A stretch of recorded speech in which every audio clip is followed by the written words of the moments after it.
Movement की वजह से ये जो हेयर रिसेप्टिव सेल्स हैं ये स्टिमुलेट होंगे, इंपल्सेस जनरेट होंगी और वो इंपल्सेस कहाँ ट्रांसमिट होंगी, एक्सोन से स्पाइरल गैंग्लियन और स्पाइरल गैंग्लियन से कॉक्लियर नर्व और कॉक्लियर नर्व से सेंट्रल नर्वस सिस्टम की तरफ। तो ये एक अरेंजमेंट आपको समझ आनी चाहिए। बुक से भी इसको देख लेते हैं, फिर हम नेक्स्ट बात करेंगे। ठीक है, यहाँ पे आप देखेंगे तो ये हमारे पास दिखाए हुए हैं इसके तीनों स्ट्रक्चर्स। ठीक है, स्केला वेस्टिब्युलाई दिखाया हुआ है, ये स्केला मीडिया है और ये स्केला टेम्पेनाई है, ये रीजनस मेम्ब्रेन है, ये बेसलर मेम्ब्रेन है, ये ऑर्गन ऑफ कॉर्टाई हैं जिनके ऊपर हेयर सेल्स होते हैं। ठीक है, ये लीव करते हैं और कहाँ चले जाते हैं, स्पाइरल गैंग्लियन में। और ये जो स्पाइरल गैंग्लियन है स्पाइरल नर्व बनती है। यहाँ पे भी यही चीज़ें बताई हुई हैं कि स्केला वेस्टिब्युलाई है, ये मीडिया है, ये टेम्पेनी है, यहाँ पे कॉर्टाई हैं और इनके जो हेयर सेल्स के एक्सोन्स हैं वो मिलेंगे और क्या बन जाएगा, स्पाइरल गैंग्लियन। और स्पाइरल गैंग्लियन क्या बन जाएगी, कॉक्लियर नर्व। अब इसके बाद जो नेक्स्ट चीज़ हमें बता रहा है वो ये बता रहा है कि अगर हम क्या ले लें, इस कॉइल्ड कॉक्लिया का अगर हम क्या ले लें, एक क्रॉस सेक्शन ले लें तो ये हमें जो है वो इस तरह से मिलता है। ठीक है, इसको मैं आपको यहाँ पे बता देती हूँ, वो मैं बताना चाह रहा है। यहाँ पे हमने क्या ले लिया, ये हमारे पास है जी ओवल विंडो। ठीक है, और ओवल विंडो के नीचे हमारे पास होती है राउंड विंडो भी। ठीक है, और ये हमारे पास सारे का सारा क्या है, स्केला वेस्टिब्युलाई है। एंड देन ये नीचे की तरफ जो है ये सारे का सारा हमारे पास स्केला टेम्पेनाई है। ठीक है, अगर मैं इसको बहुत ज़्यादा स्पेसिफाई करूँ ना तो ये मेरे पास तकरीबन जो है वो स्केला वेस्टिब्युलाई है। ठीक है, स्केला वेस्टिब्युलाई है सारे का सारा। यहाँ पे हमारे पास स्केला मीडिया भी है, लेकिन हम रीजनस मेम्ब्रेन को इतना नहीं बनाएंगे क्योंकि वो साउंड कंडक्शन को इतना ज़्यादा इफेक्ट नहीं करती। ठीक है, यहाँ बीच में हम बना लेते हैं हमारे पास कौन सी मेम्ब्रेन है, ये है हमारे पास बेसलर मेम्ब्रेन। ठीक है, ये बेसलर मेम्ब्रेन है, ये ऊपर स्केला मीडिया है और ये हमारे पास स्केला वेस्टिब्युलाई है और नीचे क्या है, स्केला टेम्पेनाई। यहाँ पे हमारे पास आपको पता है कि जो स्टेपस की फेस प्लेट होती है वो अटैच हुई भी होती है। जैसे ही साउंड वाइब्रेशंस आएंगी टेम्पनिक मेम्ब्रेन की थ्रू हमारे पास मैलिस का हैंडल मूव करेगा, मैलिस का हैंडल किसको मूव करेगा, इंकस को, और इंकस जो है वो इसको धक्का देगी और ये एक एन्यूरल लिगामेंट की मदद से इस राउंड विंडो के अराउंड ओवल विंडो के अराउंड अटैच होती है ताकि इनवर्ड और आउटवर्ड इजिली मूव कर सके। जैसे ये इनवर्ड मूव करेगी तो यहाँ जो फ्लूइड है उसको क्या करेगी, उसको वाइब्रेशन, जैसे ही पता है आपको फ्लूइड को धक्का मिलता है तो फ्लूइड के अंदर क्या क्रिएट हो जाती है, वाइब्रेशंस क्रिएट हो जाती हैं। सो फ्लूइड के अंदर क्या क्रिएट हो जाएंगी, वाइब्रेशंस क्रिएट हो जाएंगी और इन वाइब्रेशंस की वजह से जो बेसलर मेम्ब्रेन है वो बैक एंड फोर्थ मूव करेगी और बेसलर मेम्ब्रेन की मूवमेंट की वजह से ऑर्गन ऑफ कॉर्टाई में पड़े हेयर सेल्स एक्टिव होंगे। कैसे एक्टिव होंगे वो हम अभी डिटेल पढ़ेंगे, लेकिन साउंड वाइब्रेशन इस तरह सेंटर होते हैं, आपको पता है आप जब चीज़ को आगे धक्का देते हैं तो उसने दोबारा बैलेंस भी तो होना है। ठीक है, तो आगे जाता है फ्लूइड और वापस पीछे आ जाता है। ठीक है, और पीछे फ्लूइड किस तरह से आता है कि वो आके जो राउंड विंडो होती है उसको ऐसे थोड़ा सा पुश कर देता है और यहाँ पे बैलेंस हो जाता है। लेकिन मेन मकसद क्या था, बेसलर मेम्ब्रेन को हिलाना और इसके ऊपर पड़े हेयर सेल्स को एक्टिव करना। तो जब वो हो जाता है फ्लूइड उसको हिला देता है तो फ्लूइड यहाँ से आके जो राउंड विंडो है उसको थोड़ा सा पुश कर देता है। ठीक है, अब ये जो बेसलर मेम्ब्रेन है इसके ऊपर जो ऑर्गन ऑफ कॉर्टाई में हेयर सेल्स है वो कैसे एक्टिव होंगे वो हम पढ़ते हैं। यहाँ पे आपने याद रखना है कि जो रीजनस मेम्ब्रेन थी वो शो नहीं की हुई है क्योंकि साउंड कंडक्शन के लिए उसका कोई एज सच इंपॉर्टेंस नहीं है। जो रीजनस मेम्ब्रेन है ना उसका सिर्फ ये काम होता है कि वो हमारे पास क्या करती है, यहाँ पे प्रेजेंट होती है ना टेम्पेनाई और मीडिया के दरमियान। मीडिया पे जो ऑर्गन ऑफ कॉर्टाई में हेयर सेल्स पड़े हुए हैं उनके लिए यहाँ पे ऑप्टिमम कंडीशन मेंटेन करके रखती है उनकी प्रॉपर फंक्शनिंग के लिए, ये रीजनस का फंक्शन है। बाकी जहाँ तक साउंड कंडक्शन की बात है तो वेस्टिब्युलाई और मीडिया को एक ही कंपार्टमेंट तस्वुर किया जाता है।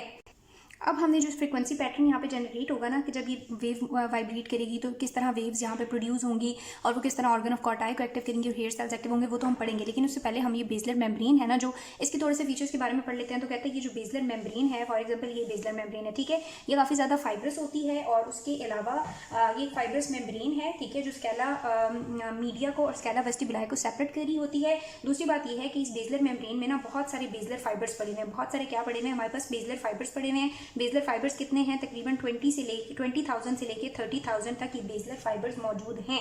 ये जो बेसलर फाइबर्स हैं इसके अंदर ये बेसलर फाइबर्स जो हैं काफ़ी ज़्यादा स्टिफ होते हैं, काफ़ी ज़्यादा इलास्टिक होते हैं और रीड लाइक स्ट्रक्चर्स होते हैं। ठीक है, अगर हम इनकी अटैचमेंट की बात करेंगे तो ये जो बेसलर फाइबर है हमारे पास जो कॉक्लिया का सेंटर बोनी फीचर है ना वो यूँ होता है जिस तरह से हमारे पास जो फिश होती है ना उसका जो टेल होती है, ठीक है, उस तरह से होता है ये। वेट अ मिनट, अच्छा, उसके बाद ये हमारे पास ना इस तरह से होता है सेंट्रल फीचर, जो सेंट्रल बोन है या सेंट्रल बोनी पार्ट है कॉक्लिया का, ठीक है, जिसको मिडियोलिस भी बोलते हैं। इस सेंट्रल पार्ट में से बेसलर फाइबर प्रोजेक्ट करते हैं। ठीक है, फॉर एग्जाम्पल ये एक बेसलर फाइबर है जो इस सेंट्रल पार्ट में से क्या कर रहा है, प्रोजेक्ट कर रहा है। और ये शुरू में इसका जो डायामीटर है वो काफ़ी ज़्यादा होता है, ठीक है, और इसकी जो लेंथ होती है ना इनकी आहिस्ता आहिस्ता जैसे जैसे हम एपेक्स से बेस की तरफ जाते जाएंगे, बेस को हेलिकोट्रीमा बोलते हैं।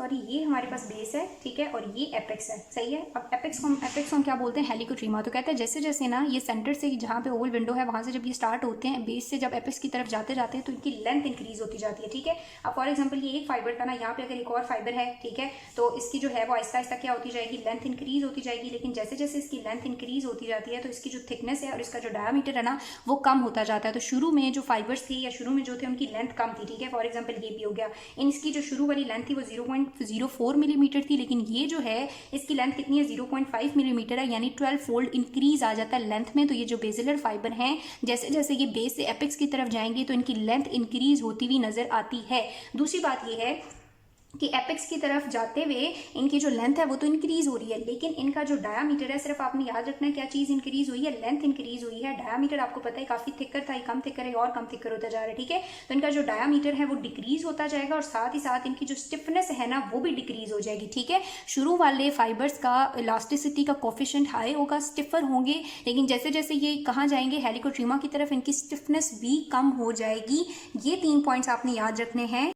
क्या पढ़ा है अभी तक हमने कि जो बेसलर मेम्ब्रेन है ये फाइब्रस मेम्ब्रेन है जो मीडिया और वेस्टिबुलाई को सेपरेट करती है। इसके अंदर बेसलर फाइबर्स हैं जो 20,000 से 30,000 तक होते हैं। इन बेसलर फाइबर की सेंट्रल बोनी मेड्यूलस के साथ अटैचमेंट होती है एक एंड पे और दूसरे एंड में ये फ्री होते हैं, ठीक है, और वहाँ पे इजीली ये हारमोनियम की रीड की तरह मूव कर सकते हैं, ठीक है।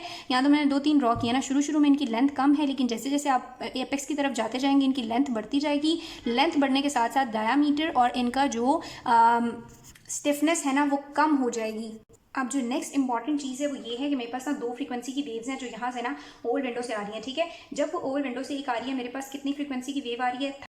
एक नेक्स्ट इंपॉर्टेंट चीज़ जो उसने फाइबर को लेकर डिस्कस की हुई है मैं आपको यहाँ पे बताती हूँ। जैसे कि हमने कहा है कि हमारे पास जो फाइबर्स होते हैं उनका क्या होता है कि जो शॉर्टर फाइबर होते हैं वो स्टिफर भी होते हैं, उनका डायमीटर भी ज़्यादा होता है और वो कहाँ पे प्रेजेंट होते हैं, बेस की तरफ। जैसे कि एपेक्स की तरफ जाते जाएंगे तो फाइबर्स की जो डायमीटर है वो भी कम होता जाएगा, स्टिफनेस भी कम हो रही है, सिर्फ लेंथ ज़्यादा हो रही है। तो अब फ्रीक्वेंसी के साथ इनका किस तरह से रिलेशन है, एक हमारे पास होती है हाई फ्रीक्वेंसी वेव्स और एक हमारे पास होती है low frequency waves. High frequency waves का एम्पलीट्यूड कम होता है और हाई फ्रीक्वेंसी वेव्स की जो रेजोनेंस है ना वो शॉर्टर फाइबर पे ही हो जाती है, ठीक है। ये शॉर्टर फाइबर्स जो हैं काफ़ी थिकर है, इनकी स्टिफनेस ज़्यादा है। हाई फ्रीक्वेंसी वेव्स जब आएंगी तो यहाँ पे क्या करेंगी कि यहाँ पे ये हाई फ्रीक्वेंसी वेव्स जल्दी जल्दी मूव करेंगी और इस बेसलर फाइबर को वाइब्रेट कराएंगी बैक एंड फोर्थ और अपनी एनर्जी लॉस कर देंगी और डाई आउट हो जाएंगी, ठीक है। जबकि जो लो फ्रीक्वेंसी वेव्स होती हैं वो क्या करती हैं, क्योंकि उनका एम्पलीट्यूड काफ़ी ज़्यादा होता है तो वो यूँ करके ट्रैवल करती हैं और एंड तक पहुँचती हैं। एंड पे कहाँ पे पहुँचती हैं, उन फाइबर्स पे जो क्या है, लॉन्गर तो हैं लेकिन लिम्बर भी हैं, डायमीटर भी कम है, स्टिफनेस भी कम है। तो ये लो फ्रीक्वेंसी वेव्स वहाँ पे जाके वाइब्रेट करेंगी,